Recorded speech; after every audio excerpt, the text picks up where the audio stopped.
Look at this. 1, then 1, 1, then 1, 2, 1, then 1, 3, 3, 1. Looks like some maths pattern, right? But see, you don't need any complicated formula to build this triangle.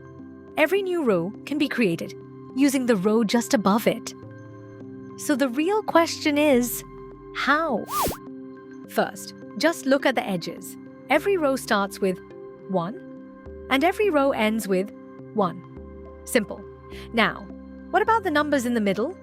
Look at this too. Above it, we have 1, and 1, 1 plus 1, 2. Now, look at this 3. Above it, 1 and 2. 1 plus 2, 3. And this 3, 2 plus 1, 3.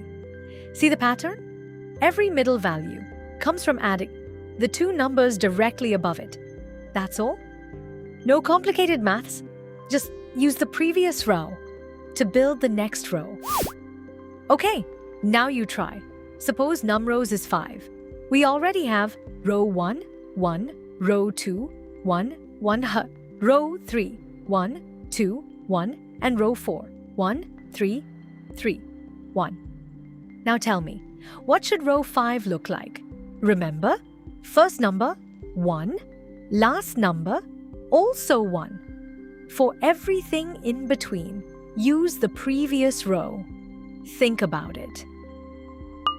3-second silence. Okay, let's build it together. We start from the beginning. First row, only one number. So, 1 done. Now row 2. Every row starts with 1. So we have 1.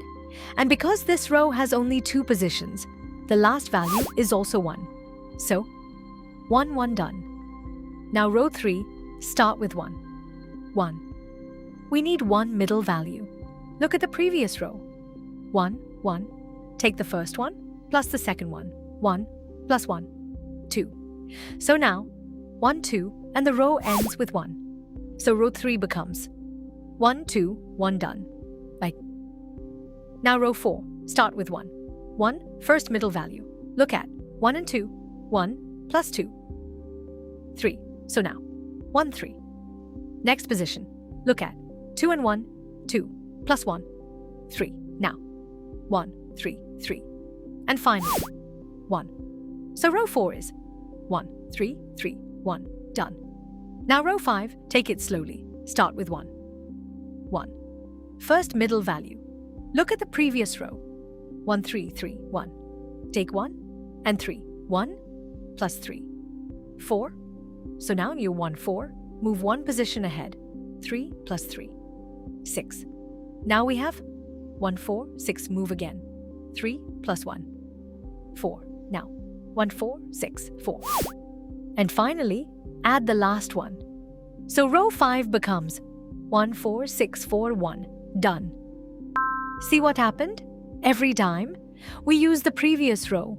We didn't calculate everything again. We simply reused what we already knew. That is the complete idea. Now let's convert that idea into Python. First, we need somewhere to store all the rows. So create triangle equals open bracket, close bracket. Now, we need to generate num_rows rows. So we use a loop. For every row, we already know one thing. The first value is always 1. So start the row with row equals 1. Now see, for the very first row, there is no previous row. So we don't need any middle values. But from row 2 onwards, we have a previous row. So we store it, prev equals triangle open bracket minus 1 close bracket. Now comes the main part. For every middle position, take 2 neighboring values. From the previous row, the value on the left plus the value on the right. Then append the sum to the current row. This line is the whole logic. Row.append prev j minus 1 plus prev. Look at it once more. Previous value on the left plus previous value on the right. That's how every middle number is created. After all middle values are done, add the final one. Then, put the completed row inside our triangle and repeat. Now, some of you may be thinking, Pascal's triangle is connected to combinations, right?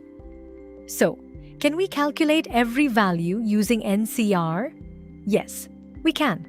That approach is mathematically correct. But do we really need it here? Think about what we already have.